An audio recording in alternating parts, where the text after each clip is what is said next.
Здравствуйте. Здравствуйте. Ваши документы? Могу уточнить, для какой цели вы спрашиваете документы, основания для проверки? Нифига себе.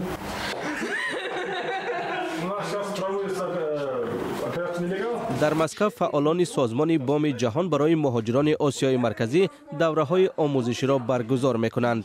در این دوره‌ها برای مهاجران طرز برخورد با مقامات پلیس، تهیه درست حجت‌ها، جستجوی منزل، داخل و خارج شدن از مرز و با راه‌های صلح‌آمیز حل کردن نیزا را تعلیم می‌دهند.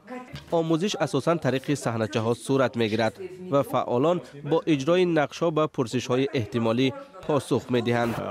معمولاً مهاجران زبان و حقوق خود را نمی‌دانند. بنابراین هر امر غیر قانونی پلیس را اجرا می‌کنند. در سمینار راه‌های جلوگیری از آن آموزانیده می‌شود.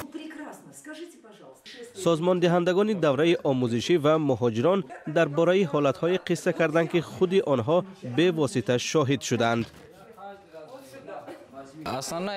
هدف اصلی آموزش به مهاجران کاری کشورهای همسو تعلیم دادن حقوق آنهاست.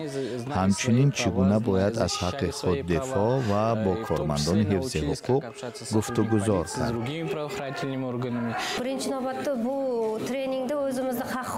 در نوبت اول در این ترینینگ حمایت حقوق‌های خود را می‌آموزیم. زیرا به هنگام دچار شدن با پلیس ما را ترس و هیجان فرا می‌گیرد. از این وضع چگونه برآمدن را یاد می‌گیریم.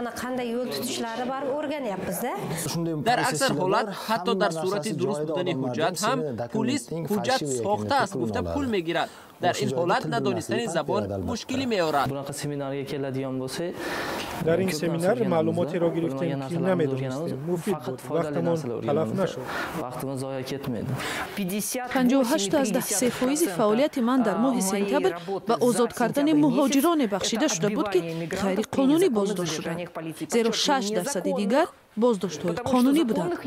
فکر می‌کنم برای مهاجران تنها یک دوره آموزشی و 2 حالت تجربوی ضرور است که آنها عملاً خود را محافظت کنند. اطمینان دارم که دفعه سوم آنها به خوبی از عهده این کار می‌برند.